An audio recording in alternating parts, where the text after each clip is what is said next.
Many people have called this country the North Korea of Africa and is number 6 on the World Watch list of the toughest places in the world to be a Christian. My guest today is from Eritrea, a North African nation that currently imprisons an estimated 1,000 Christians. Helen Berlane was one of them. Helen, thank you so much for joining us. Thank you for having me. You wrote about your experience being imprisoned in Eritrea in this book, Song of the Nightingale. It was a hard book to read. Tell me, they imprison people in Eritrea in shipping containers, metal shipping containers. What was that like? More than 30 years in Eritrea, it have been people punishing, silent deaths, silent killing, but it's not ended in Eritrea. 3 years ago, it had been going to neighbor country, to Tigray, and destroy by heavy machine guns or drones. Many churches destroy, and the mosque, the Al-Najash, the old mosque in Tigray, and in one occasion, 48 priests killed. Wow. And many, the Catholic Church, they destroy and they rape the nuns. So it's more than that. So no words for that. It's not only North Korea of Africa. It's bigger than that. That hatred against Christians. And what was it that caused you to become arrested, Helen? So I record a CD song. Also with one singer, we made a film. The Cure for the World is the gospel, the title of the film. So the government not happy about that. So they come and they punish me before they take me to the 6th division. So I was beaten a lot because most of the police have been drunk. So they took me to 6th division. So I stayed there, finally also to military prison. So, yeah, you went through a series of prisons till you got to the worst one, which was just metal shipping containers in a very barren place. What is it like inside a metal shipping container? Yeah, it's very hard to explain because I'm not realized they put us in metal shipping container. Because from the military prison, they took me to the Mysorwa, they call it. So I saw 23 metal shipping containers, but totally I'm not realized. But when we come closer, you can see the young people inside the container, suffocated because they are 24, 25, which means no space when you are sleeping. Right, nobody can lay down. Oh, it's another kind of torture. Wow. Yeah, so they open one container, so they push us in. It's very dirty. So we say, is there any light? No. What about toilet? So he come with one bucket. Bucket, yeah. So he says, this is toilet.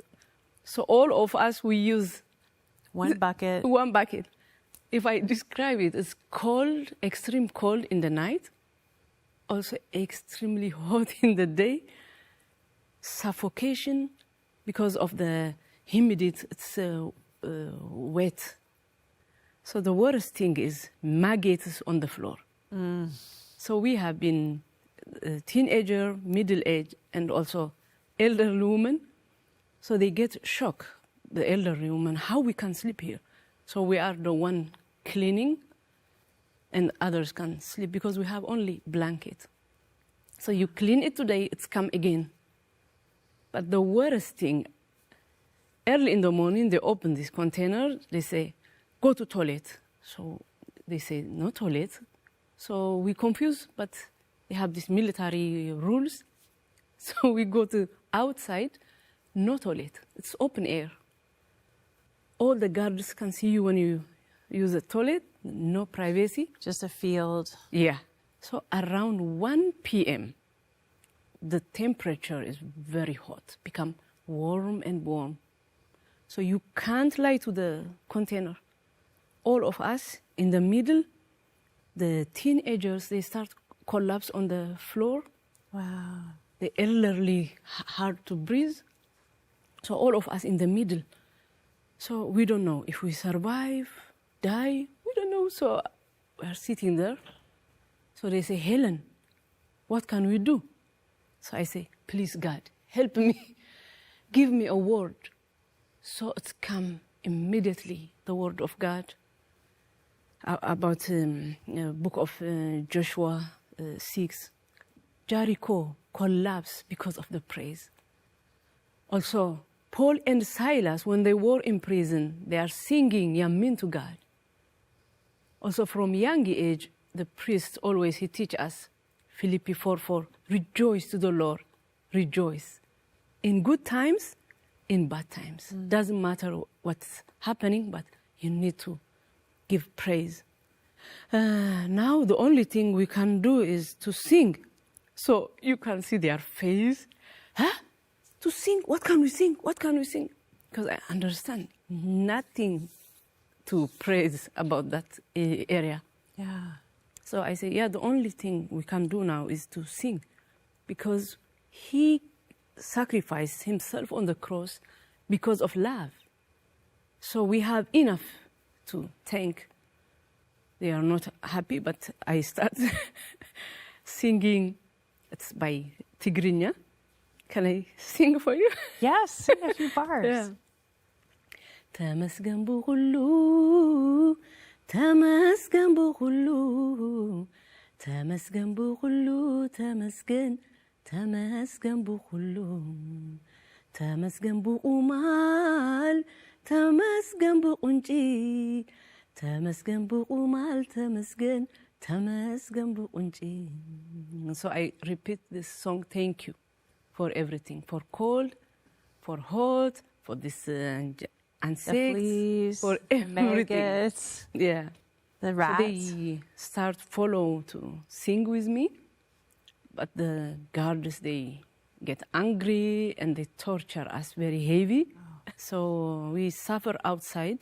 Finally, they allowed us. Just they say, you need to stop singing. I say, I grew up with this song because I started writing my own songs when I was 14 years old. So I told them, I can't stop singing, but I don't disturb others. Okay, you can sing, but very quiet, not loud. And that's kind of how it went for you. I mean, they tried to get you to stop singing. You were always encouraging other people with scripture, with exhortation. You were preaching the gospel in prison, and they tried so hard. They tortured you so much to get you to stop, but you wouldn't. Why did you not? And even if you'd signed a piece of paper renouncing your faith, they would have let you go, they said. Why did you just keep going? What was driving you? So if somebody not afraid of death, this person can do that. Mm-hmm. So I found out, so I quote from Romans 1:16. I'm not ashamed of the gospel. It's the power of God. I repeat. So it's come something in me. The fear is gone. So from that moment, I'm always speaking every day inside the container. It's not by my power, just I pray and quiet. It's come from Old Testament to New Testament. I don't know how to come the combination. This is miracle. So every day I have something to say inside. But it's not enough. I start 4 or 5 letters for the fellow prisoners for the 23 metal shipping container. So that's why first they torture me about song. After that, I'm caring a lot for others because I take this responsibility for a long time ago. So I continue. But about the sign, you say, people, they think to sign is easy. Even I heard last time one pastor, he says, why don't those pastors, they sign and they go home? Yeah. He recorded one video.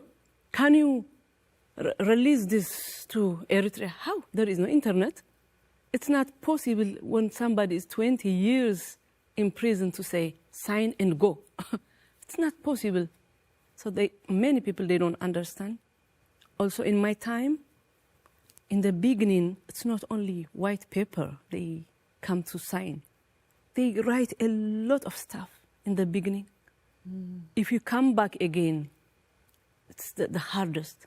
But if you come third one, they will kill you. Wow. So it's in the paper. So, but people, they don't understand just to sign and out. Yeah, it's not easy to deny your faith when you are grow up, when you stand for your faith for many years. So you can't throw it by one moment or because of the torture. Because God also have been suffering himself. But he gave us the power to care and also to pray. And we have the power to rebuke the situation and to be stand like forefathers, because Christianity, it's not to start, how to end. How to end. Your book, you know, you're so brave, Helen. You endured so much, and near the end of your time in prison, you received a beating that was so violent, that was so terrible. It took you years, like up to 4 years, to learn to even walk again. Yeah. Tell me about that beating. How did you endure that? Yeah, it is kind of easy to speak about it, but it's hard to go through it, because how they torture me is hard to understand. Because always they took me outside, because I'm preaching, they took me outside torture. They found a letter, they took me outside torture. So your body can totally damage. So actually the final torture was very hard. It's electrical police stick. Cattle prods, electrical cattle prods. Yeah, so your body is totally red and blue. So, yeah, I don't know how I survived, really. Because I was conscious, so I don't know how, again, function again. So everything is a miracle for me. It had to have been a miracle. I know he said to you at that time, you're not human, you must be made of steel or metal, because you didn't even cry out. But you almost died after that, and that eventually led to your release. What was it like, you know, being out of prison, starting that long, long journey to recovery? What was happening inside of you? When I release, I say I'm released, but always I am worried about the people that you left behind. Yes, because always when I eat, because I know what kind of food they eat. So I say, oh, I'm eating, but these people, they are still there. So it's not easy. Yeah. So I experience, maybe some people, like, when they get out, maybe they care only for themselves. But for me, it cost me a lot, actually.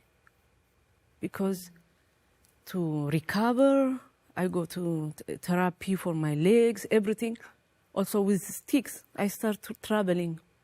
Wow, so even before you could walk, you're still in crutches, essentially. Crutches. Going out, and people are still there. Because I know the food. It's the same thing, and it have no any nutrition. So, because everybody need justice, because when you are free, so you need to others also become free. Yeah, it's not enough that you're free. Yeah, so that's why love yourself to others. It's in Hebrew 13:3. Remember those in prison as yourself there. Because if I need to eat, I must understand you need also to eat. If I'm freezing, so you need also to warm like I need. So the Christianity I know is like that. So to ignore these people for me was very hard. So I have been traveling all over to tell, sometimes to the UN in New York, in Geneva. I have been in State Department, in White House to tell him there are pastors still in prison. So, yeah, I have been, walking around and to tell, because as a human being, we must also care for others. It's not only for us. Yeah. Everybody need justice. This is biblical. It's true. Yeah. And you've never stopped talking about your experience and advocating for people who are still in prison. Some of those pastors have been in those shipping containers for 20 years, are still left there. What can we do here in Canada to help make a difference on behalf of those fellow brothers and sisters of ours that are suffering for their faith? Yeah, first of all, I want to say thank you to everyone. They have been praying for me. I'm the result of many people's prayer. Without prayer, it's not possible for me to release from the prison and to survive. So the big thing is to pray for them and also to advocate for them. Because with the government, be a voice, write letters. Yeah, letters. If we stand, help the others, so because we don't know, now is in Tigray, maybe if we are quiet, so it can come to other places. That's right. So they won't stop. Yeah. And you know, Helen, I was thinking so many times here in the West when we go through trials, tribulations, maybe a health situation or a loss, sometimes people here, want to give up on their faith in God. Like, wow, why would you allow this to happen to me? And yet you went through something so much worse that we can't even imagine and fathom. What advice would you have for people here who are suffering, who don't know how to have the kind of strong, unbreakable faith that you had through torture in prison? So the only thing, don't be afraid. That was I say to Western. But I love Western, how they do. They care each other. They don't kill their brothers. But what we saw is 1 million people die in Tigray. Wow. So they are killing not by others, by their own brothers and sisters. So the only I encourage the Western, just not be afraid. You really believed in prison that God would not allow you to die until he decided. Yes. You told the guards that you cannot kill me until God says I can go. Yeah. And I love this message of no fear. Helen, you are a hero of the church. It is something that you'll be highly honored for in heaven, suffering for your faith, not giving up on it, continuing to worship God with your song and your preaching in prison. And I just want to honor you for that and thank you for that. And I pray that God makes your voice very strong on behalf of others who are still suffering. Thanks for joining us. Thank you.